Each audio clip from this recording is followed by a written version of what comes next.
Hey guys, what's happening? This is Junaid, and well, we're in a really crazy state right now, mainly because there's something big happening. I don't know if you've heard of this, but um, we are facing a really crazy crisis here in the East and Gulf Coast ports because there's actually a strike happening. Uh, Longshoremen are walking off job from New England to Texas. They have a strike, and they are basically stranding billions of dollars in trade.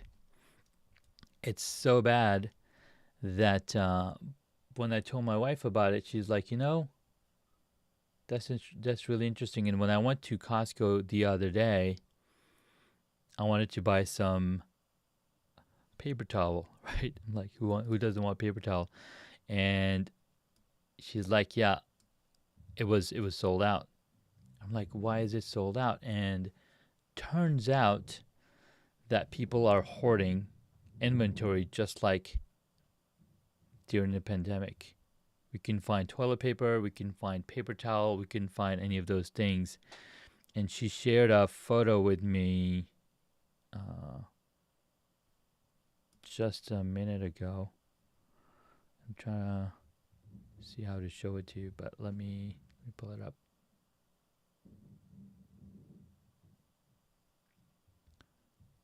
How to do this? I gotta bring this guy in here. Hold on. Sorry, guys.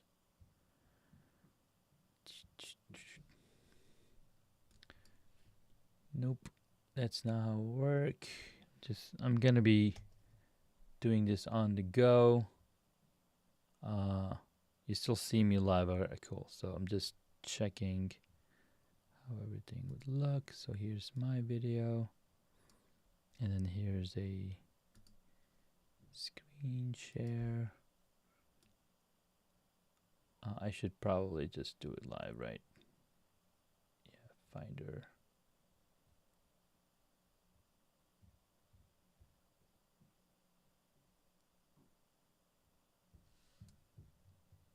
I don't even know how to download this. Okay. Add to photos library. I just drag it here. All right, let me show you what I'm doing. So yeah. Anyways, I should probably come back for this.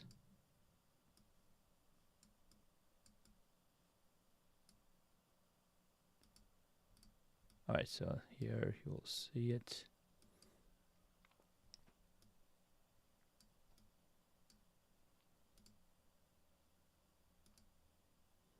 So this is what uh, Sterling Costco looks like. We see we only have this toilet paper left.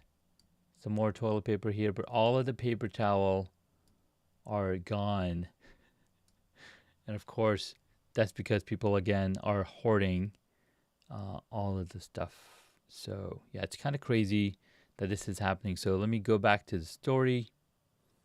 And I didn't really prepare for this, so my apologies for that. Okay, so what's the story?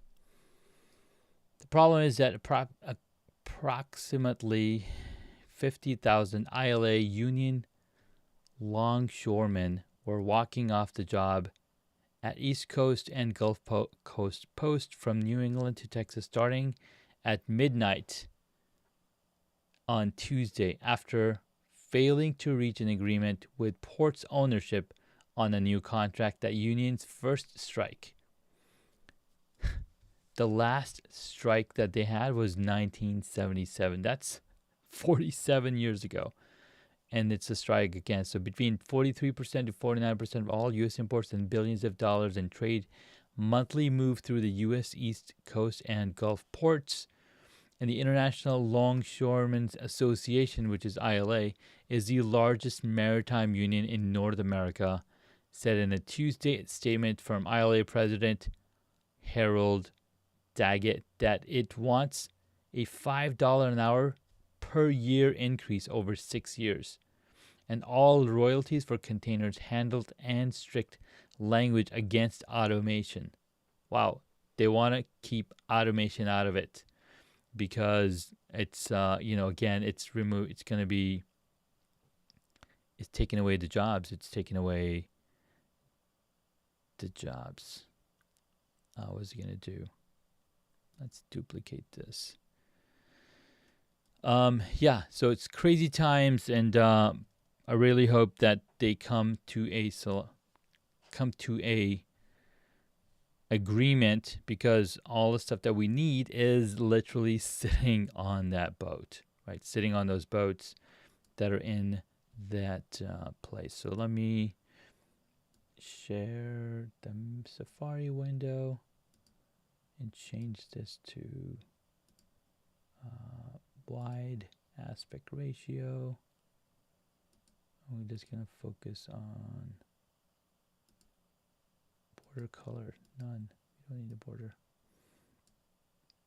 And I'll bring in my video over here, or is it this one? Yeah, I guess they're all the same.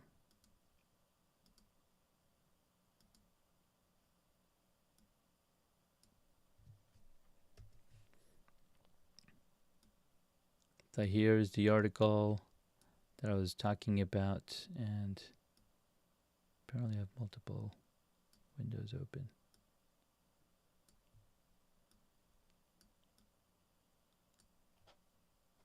So here's people gathering up, saying, hey, we need more support, reduce automation, because automation hurts families. ILIS stands for job protection.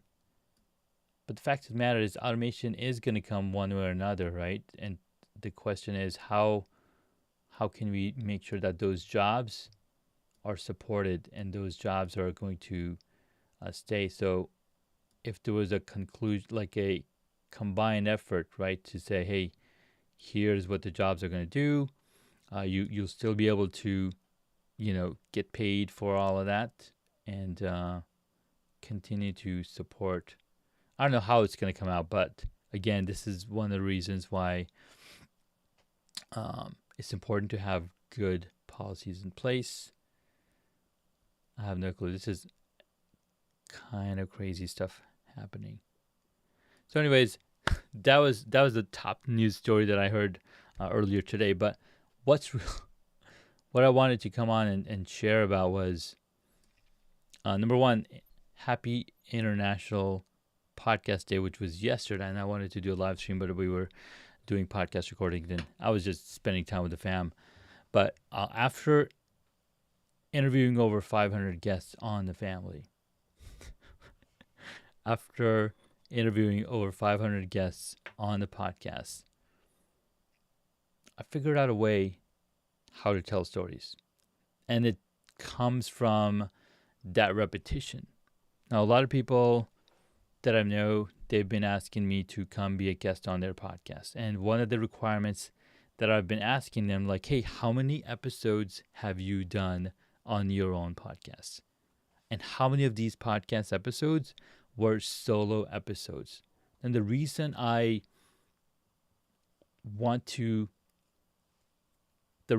focus on solo episodes is because this is where you really build your muscle.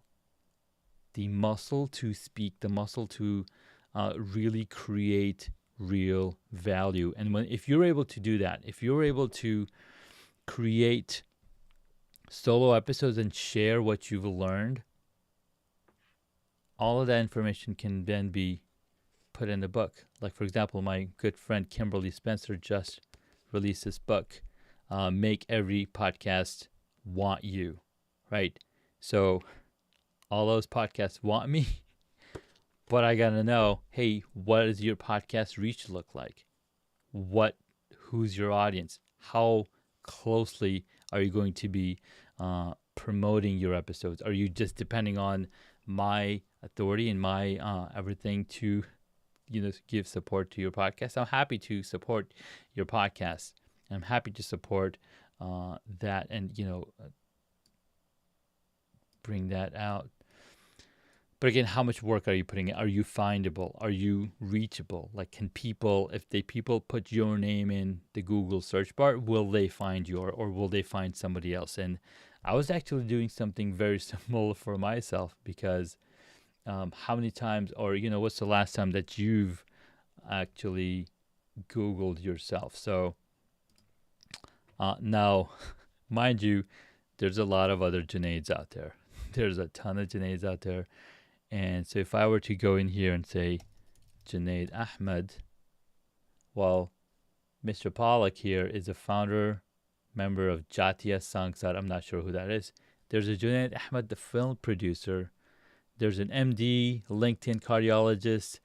Like, there's a lot of, of course, there's also this TV personality. And if you go to Illinois, there's a there's a Junaid Ahmed that was running for Congress last year.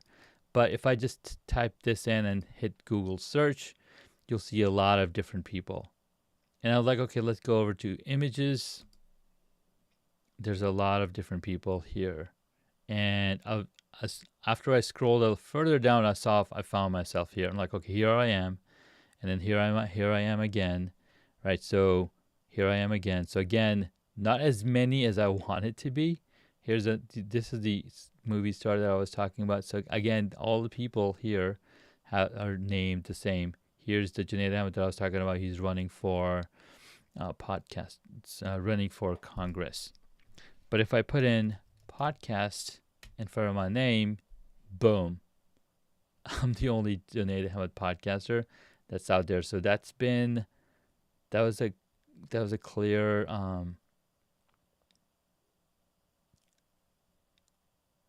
that's pretty awesome to see that, I'm showing up when I look for podcasts. And if I go to the all section, again, my podcast shows up as the first one, about Junaid Ahmed and the podcast. Again, this is all part of SEO, but only after I put the podcast in front of it is when I showed up. So anyways, how you show up on social media is very important, especially if you're running a business, especially if you're going to be teaching and guesting on other people's platforms, because it's going to automatically show that you're going to bring more people to the podcast or to their audience. Again, you want to bring as much value as you can.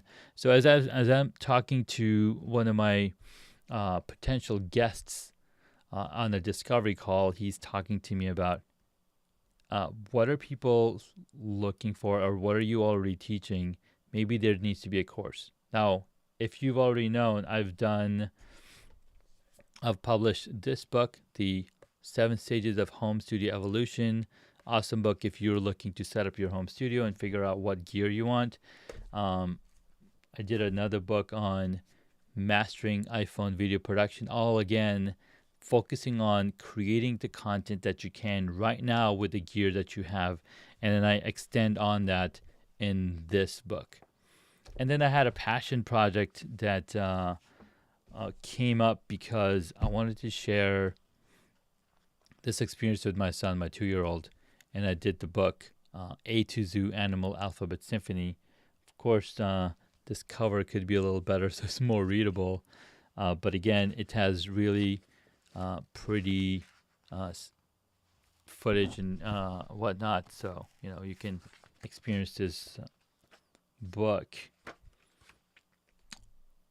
as you are raising your children and whatnot. So again, lots of different experiences. In the book that I'm waiting to, that I just submitted the manuscript for, is The Power of Podcast, The Power of Community.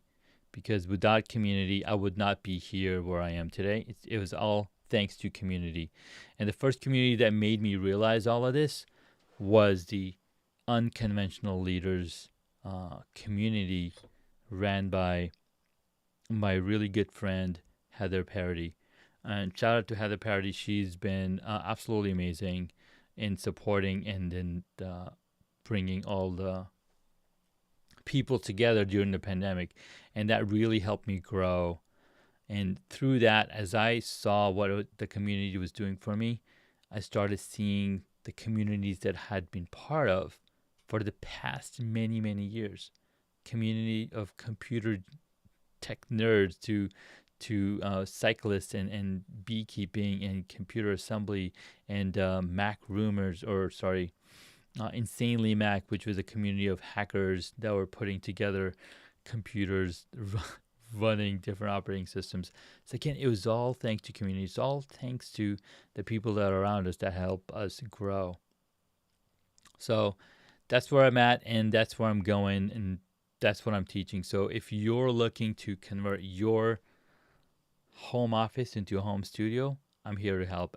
Ask me any questions that you have in the comments. And if you're looking to grow your podcast, if you're looking to grow your brand, you want to make sure that you have certain things in place. And the number one thing that you need in place is a team that can support you. Because as an entrepreneur, you are a visionary. You are bringing ideas forth that have never been brought before. Or you're combining different ideas. Like Seth Godin says, all the things have already been invented. What's happening now is how far can you take by combining multiple ideas into one. So again, that's been a lot of fun putting all of that together.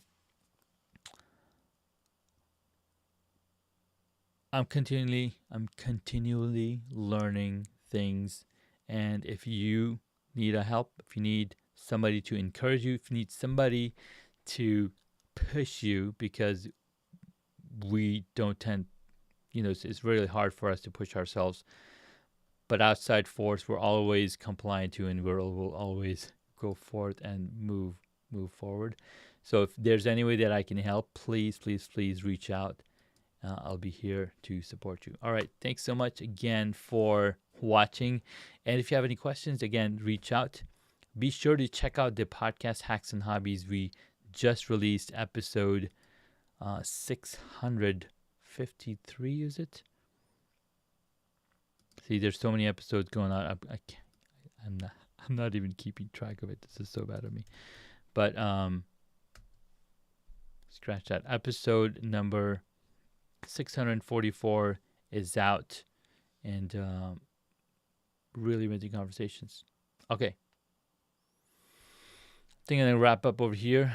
Thanks again for watching, and I want to say hi. Shout out to Muhammad Nazmul Hussain. Hey, my brother. Thanks for watching. Thanks for coming on, and I'll catch you guys very soon in the next video. Thanks, guys. Bye.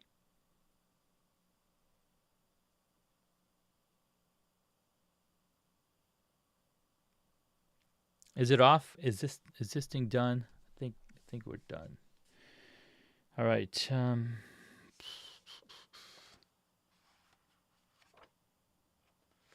card.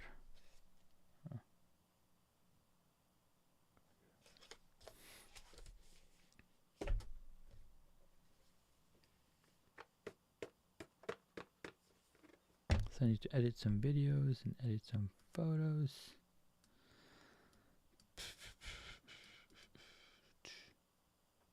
Oh, snap. I'm still on.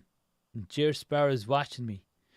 Hey, man, I'm just going to do this and just be working over here, If you have any questions, just drop them in the chat. Maybe I'll play some music in the background, and, y'all can just enjoy watching this stream, because sometimes that keeps you accountable, right? Hey, Junaid, what are you working on, man?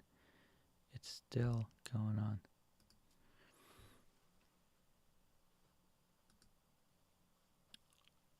It's on. It's online. So here is the website.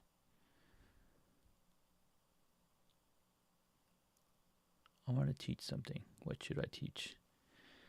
Something that I'm actually looking to put together is a course or a a masterclass on how to take your podcast episodes and convert it into a book format. A book that's coming out on October 11th is Power of Community. I think I mentioned that earlier. All right, so here's some question. Here's a question. What made you start podcasting as a question for International Podcasting Day? Great question. So what inspired me to start podcasting? Well, it was 2012. I had been following podcasts for some time. I'd been listening to some really cool podcasts around that time. I can't remember. I'm sure those podcasts are still around. And I was talking to my cousins. I'm like, hey, we should start a podcast. I know how to do it. I can, run a server on my WordPress site, and I can put all of these things together. We'll have an RSS feed. We'll feed it to Apple, and we'll have the podcast up and running. And they're like, all right, let's do it. So we recorded our episode. We live streamed it to YouTube. We were using Google Hangouts, and we just started talking. Now, to backtrack a little bit, the reason I wanted to get into is because number one, I'm a tech nerd and a tech savvy person. I've been building computers. I've been building software. I've been designing computers. I've been designing, like, you name it. I've had my hands in it. I've been using a camera, a film camera, since I was 11 years old. So I've been behind technology for a very long time.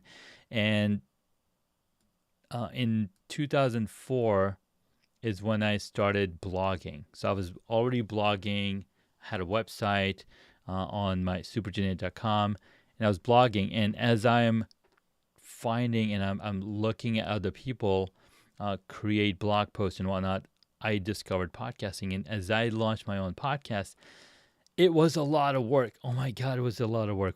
We ended up with 4 podcast episodes, and it was a lot of tedious work, and we kind of stopped at that point. We literally had pod fade after 4 episodes because, one, we didn't have the technology that we have access to now. There was no Zoom, there was no Zencaster.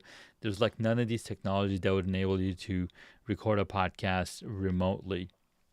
Because not only were we recording remotely, but we were also in 2 different time zones, 3 different cities, and I would be up at midnight to record this podcast because my cousins were over on the West Coast and in a different time zone. So that was kind of hard. And then ever since then, I wanted to go back and start my podcast. I was like, I want to record podcasts. And it wasn't until I read Gary Vaynerchuk's book, Crushing It.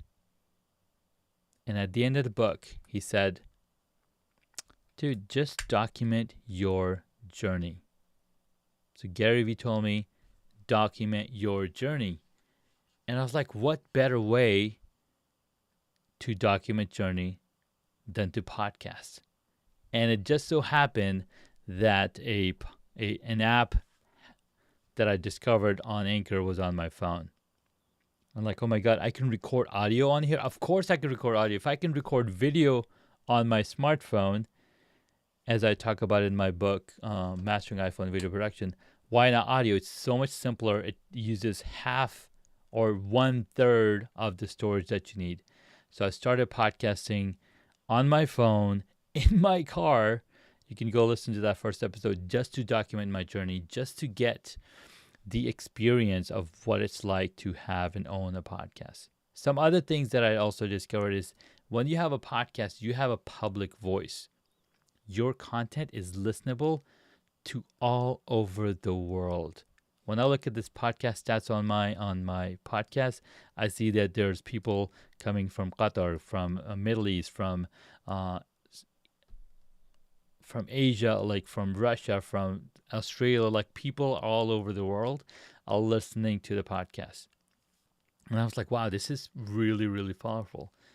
But as I continued to podcast, I kept going, and I kept sharing my experiences. The I think one of the most prominent experience was when I visited Gary Vee and Tony Robbins. They actually came to Virginia at George Mason University, and I was there in concert with all the other people. And as I recorded these solo episodes, I realized that not only was I growing as a person, it created personal development. So I use podcasting as a personal development, very similar, because if you think about it, it's very similar to recording or journaling, right? A lot of the coaches tell you you need to journal every single day. And when you journal every single day, guess what's happening? You are emptying your mind.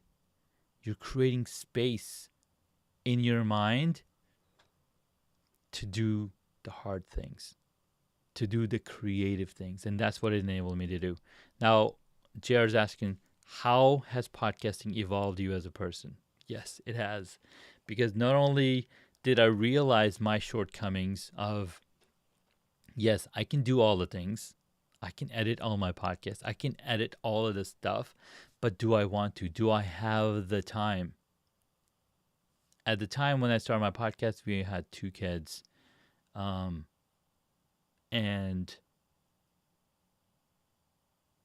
no, we had 3 kids. And around that time, right, so I was spending a lot of time recording and in my car. And it was taking time away from family when I was editing. So I had to let go of the control. Just earlier, and Jerry, you're going to love this. Just earlier, I was talking to this gentleman. He just moved to the U.S. from France. He just moved here from France, and he's like, a lot of the people I find here in the U.S., they are more like DIY. They want to do everything themselves. I'm like, that's very true. And I'm like, do you know why? He's like, no, I have no idea. He's like, because in the U.S., there are more people that drive a car than people that take the bus. Then there are people that take the train. Then there are people that take public transportation. Because we drive, I mean, for myself, I drive everywhere, right? So I'm driving the car myself. I'm not giving up control for somebody else to drive me different places, because we don't have the efficient public transportation here in the States that other countries have. So it's much harder to give up control. So just like that, you want to control all of the process that go into podcasting. And that's why it's really hard to find the people who want to give up control of the podcasting experience. So I had to give up control. I'm like, oh, you know what? I'm going to have somebody else edit my episodes. I'm going to have somebody else do the graphics for me. I'm going to have somebody else do the podcast production for me, because that is where they excel, and this is where I excel, with sharing the story and sharing the knowledge. JR, keep them coming, man. I love these questions. Okay, what do you think is a great lesson moment for you as a podcaster on the production end?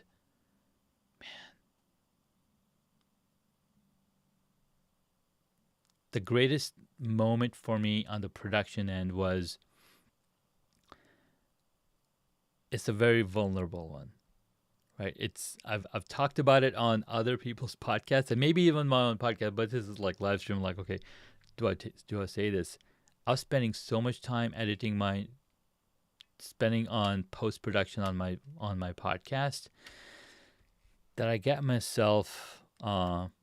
myself out of a job because I just spent way too much time on stuff that I could have hired other people to do the stuff. That was a really great lesson for me. I'm like, you know what? There's a time and place for everything, and there's a time and place for everyone. What you want to do is you find the people that can exponentially give you more time. What do I mean by that? We only have 24 hours. And of those 24 hours, maybe 8 hours of those you're sleeping. Maybe the other 8 hours you're working.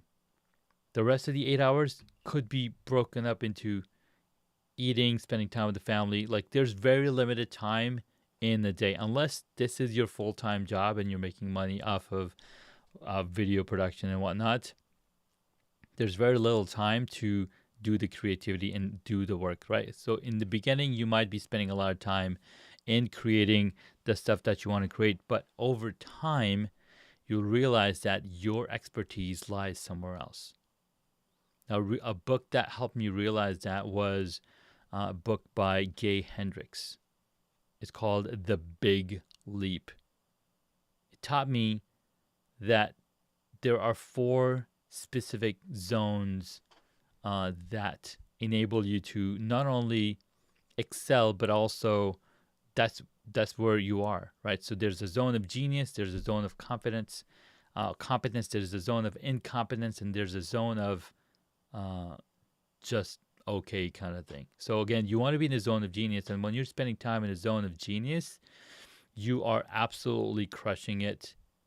Time flies, and you're having the most fun that you can imagine. Like we've been talking for 31 minutes, and the reason, one thing that really inspired me was watching journeys of other people. I'm like, as I'm listening and interviewing guests on my own podcast, like 500 guests on my podcast. That's mind-blowing number, right? Listening to their stories. I was actually just looking at the recordings. When I listen to their stories, it's like, wow, they're just like me. They're just like me. But they put the right efforts and the right people in place, and they're able to now grow so much farther.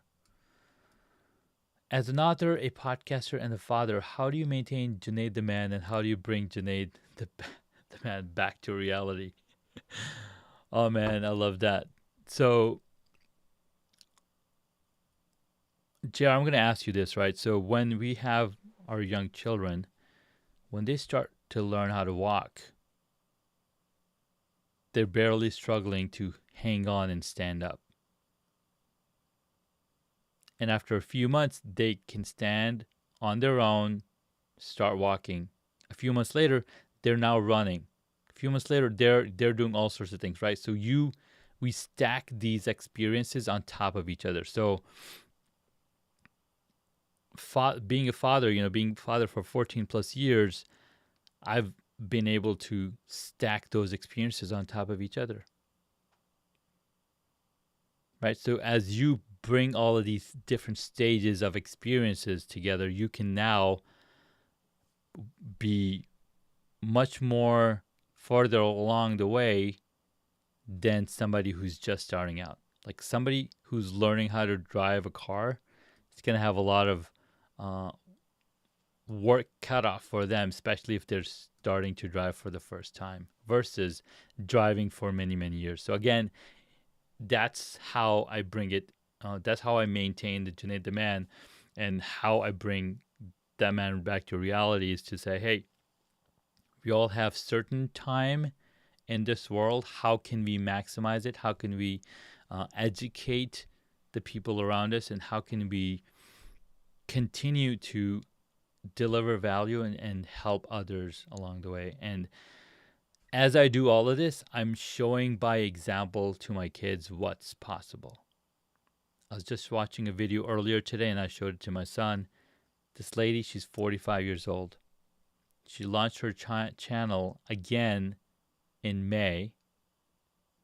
And after struggling and working hard, hiring a coach, this video said how she made $37,200 in a weekend. New YouTuber, over 40-year-old. All of those things on top of each other to be able to get there. She found the right people to work with. She found the right coach to guide her along the way. Because yes, we can take a course and we can learn it and apply it. But sometimes you have a very specific question that only a coach can answer. So you want to make sure that you have the right people in your surrounding, that you're surrounding yourself with, that can answer the question and keep you moving forward. Dude, this has been so much fun. I've got one more question JR's thrown at me. What's the difference between your workflow at the beginning of your journey to the current stage of your workflow? Excellent question. The beginning of the journey, when you're getting started, you want to do everything by yourself. Why? Because you want to first understand, hey, how is the omelet made? And you might have some eggs broken. You might have some egg going, some getting burnt. But you want to understand what is the recipe items for everything to work together. You got to find your own flow. You got to find your own piece of stuff together that's going to help you realize, hey, this is how the omelet is made. And once you've figured that out for yourself, then you go find other people that are maybe a stage ahead of you. I'm like, hey, how are you doing this specific thing? I can't figure it out. And they are happily giving away that knowledge. They're happily jumping on a call with you and showing you the way. Because when you show people the way, guess what? You make a new friend out of them. And so as you grow in your journey, you're going to have more things coming into your space. Like when I started, I didn't have all of this. I just had a camera, a monitor, one light source, and the rest of the lights were also on. Like I didn't have any of this stuff in the space. But as you grow from the, where's my book? As you go from the novice stage to the broadcast stage, right, from the beginner stage to the broadcast quality stage, you're going to have more and more gear because you know how to use it. It's funny, when car manufacturers added wiper blades to the car, everybody's like, oh God, it's going to be so much distraction. We can't really do that. And guess what? We all use wipers right now. When they added music, when they added all of these things to the car, there was a huge outcry around it. But because you stack those experiences, you build that muscle, you build the stamina, you're now able to do everything together and put all this stuff together. Thank you, JR, for asking all the questions, because you know what? I just love to teach. I love to share what I've learned. I love to bring it really close, because it's important for you to know that everything you want is reachable. You just have to ask the right question and get the moment and get the conversation flowing. Thanks so much for watching. I wish I had brought some more water, but I'm running dry. And hopefully I'll do some more of these and answer some more of those questions. Thanks again for watching, and I'll surely press the right button this time around. See you guys, and thank you so much, JR, for the questions. Talk to you guys later.